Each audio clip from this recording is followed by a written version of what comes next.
Assalamu alaikum, dear students. We are learning history of class 10th, chapter 2, that is nationalism in India. It is the last lecture of this series. आज हमें जो पढ़ना है that is the sense of collective belonging. इज्तिमाई ताल्लुक़ होने का एहसास. कहने का मकसद है कि नेशनलिज्म किस तरह से डेवलप हुआ इंडिया में. फाइन. जो नेशनलिज्म का जो कंसेप्ट है ये फैल गया जब लोगों ने यकीन किया कि हम एक कौम का हिस्सा है. उनने दरियाफ्त किया कि हमें कुछ चीज़ें हैं जो हमें बांधती है, जो हमें बाइंड करती है. लेकिन ये रियलिटी किस तरह से लोगों के जहन में आई और किस तरह से लोगों ने में ये एहसास पैदा हो गया कि जो हम डिफरेंट कम्युनिटीज़ हैं, जो हम मुख्तलिफ़ इलाक़ों से बिलोंग करते हैं, जो हम मुख्तलिफ़ ज़बानें बोलते हैं, हमें ये एहसास किस तरह से पैदा हुआ, ये हमें आज देखना है. फाइन. ये जो सेंस था कि हम इज्तिमाई तौर पर एक हैं, ये पार्टली हम देखते हैं कि जो तजुर्बा हुआ हमारा अंग्रेज़ों के साथ, हमने मुत्तहिदा तौर पर जदोजहद की उस हुकूमत के ख़िलाफ़. किसी हद तक ये उसी वजह से हुआ. और जो बाकी जो वजूहात थी वो हमारी जो सकाफ़ती प्रोसेसेस थे, जो अमल थे, उससे लोगों की जो इमेजिनेशन है वो नेशनलिज्म के अंदर कैद हो गई. इसमें जो रोल है वो हिस्ट्री का भी है, जो हमारी तारीख़ है, जो फिक्शन है, जो अफसाने हैं, जो फोकलोर है, लोक कहानियाँ हैं, यहाँ जो सॉन्ग्स हैं, गाने हैं, या अगर हम अवामी तौर पर जो प्रिंट है और जो मुख्तलिफ़ सिम्बल्स हैं, उन्होंने भी एक हिस्सा अदा किया है एक नेशनलिज्म के बनने में. एक कौमियत का तस्वुर वजूद में आने में इनका रोल रहा है. कहने का मकसद है इसमें एक तो एक्सपीरियंस जो कॉलोनिज़म का रहा अंग्रेज़ों के साथ, फिर जो हमारा कल्चरल प्रोसेस, इसमें हिस्ट्री का रोल है, फिक्शन का, फोकलोर्स का, सॉन्ग्स का, प्रिंट का, इन सबों का रोल रहा है नेशनलिज्म के बनने में. इसके बाद जो आइडेंटिटी, जो पहचान है नेशन की, इसमें जो अहम रोल होता है कि किस तरह से सिंबलाइज किया जाता है एक कौम को शक्लों की सूरत में, इन terms of figures and in terms of images. इससे मदद मिलती है कि लोग अपने आप को फिर उस इमेज के साथ वाबस्ता करते हैं, अपने आप को आइडेंटिफाई कर सकते हैं इन टर्म्स ऑफ नेशन. जब किसी नेशन की इमेज बनती है, हम देखते हैं कि 20वीं सदी में नेशनलिज्म के बनने से हम देखते हैं कि इंडिया में भी एक इमेज बनाई जाती है. वो इमेज थी भारत माता की इमेज. और इस इमेज को बनाने वाले थे बंकिम चंद्रा चट्टोपाध्याय. जो बंकिम चंद्रा थे, उन्होंने 1870s में वंदे मातरम लिखा, जो कि एक भजन की सूरत में लिखा अपनी मादरी वतन के लिए. हम देखते हैं कि जो वंदे मातरम था ये हिस्सा बना फिर नावल का, जो कि बंकिम चंद्रा ने लिखी है, दैट्स कॉल्ड आनंद मठ. और इसे काफ़ी ज़्यादा गाया गया जब स्वदेशी मूवमेंट बंगाल में स्टार्ट हुई. और इस मूवमेंट में हम देखते हैं कि जो अविंद्रनाथ टैगोर था, उनने पेंट की जो काफ़ी मशहूर इमेज है भारत माता की. इस पेंटिंग में हम देखते हैं जो अविंद्रनाथ टैगोर ने बनाई है, इसमें पोर्ट्रे किया गया है भारत माता को एज एन एस्थेटिक फिगर, कि वैसी फिगर जो जाहिद है, जो इबादत गुजार है, जो पुरसकून है, काम है, कंपोज्ड है. और इसमें there is sort of divinity in that. इसमें खुदाइयत है और इसमें रूहानियत है. फाइन. और इसके बाद हम जो आने वाले सालों में हम देखते हैं जो इमेज है भारत माता की, इसमें हम मुख्तलिफ़ फार्मर्स देखते हैं जो कि सर्कुलेट होते हैं पॉपुलर प्रिंट में, और फिर मुख्तलिफ़ आर्टिस्ट इसको पेंट करते हैं. जो अकीदत थी अपने मदरलैंड के साथ, ये एक सबूत के तौर पर देखा जाता था कि कौन एक शख्स की जो नेशनलिज्म है, जिसमें कौमियत है, जो इसमें डिपेंड करता था उसमें कितनी अकीदत है in terms of his devotion to the mother figure. Fine. और इसके बाद हम देखते हैं कि जो आइडियाज़ थे नेशनलिज्म के, ये एक मूवमेंट की शक्ल इख्तियार करते हैं. जब हम देखते हैं कि जो एक मूवमेंट यहाँ पर चलती है कि इंडियन फोकलोर जो है, जो यहाँ पर लोक कहानियाँ हैं, उनको रिवाइव किया जाता है, उनको ताज़ा किया जाता है। हम देखते हैं कि लेट 19th सेंचुरी में इंडिया में हम देखते हैं कि नेशनलिस्ट जो थे वो रिकॉर्ड करने लगते हैं, जो यहाँ के फोक टेलर्स हैं, जो मुख्तलिफ जो गाने वाले थे, जो बार्ड्स थे, वो जो गाते थे उनको रिकॉर्ड करने लगते हैं और टूर करते हैं, मुख्तलिफ गाँवों में जाते हैं जहाँ पर ये फोक गाने या जो दास्तानें गाई जाती थी लोगों के पास थी। और इन टेलों में ये बिलीव किया जाता है कि एक सही पिक्चर जो हमारा ट्रेडिशनल कल्चर है, जो हमारा रिवायती कल्चर रहा है, जो कि फिर कहा जाता है कि करप्ट हुआ है और डैमेज किया गया है, जहाँ यहाँ पर बाहर से लोग आए, जो बैरूनी ताकतें यहाँ पर आई है, खासकर जो ब्रिटिशर्स यहाँ पर आए हैं।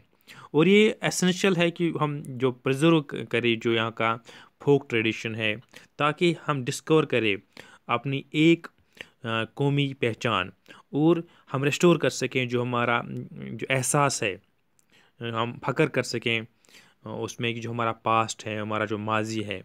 हम बंगाल में देखते हैं जो रविंद्रनाथ टैगोर थे, उन्होंने खुद कलेक्ट की जो मुख्तलिफ बैलेड्स थे। बैलेड्स जो होती हैं वो स्टोरीज़ होती हैं इन टर्म्स ऑफ सॉन्ग, और नर्सरी राइम्स उनमें थी, उनमें दास्तानें थी, मिथ्स थे, और उनने मूवमेंट लीड की ताकि जो फोक टेल्स हैं उनको हम रिवाइव कर सकें और उनको ताज़ा कर सकें। हम मद्रास में भी ऐसा ही एक अमल हुई जिसको अमलाया निताशा शास्त्री ने, जिसने पब्लिश की 4 वॉल्यूम्स पर मुश्तमिल तामिल फोक टेल्स, जिनका नाम था the folklore of southern India.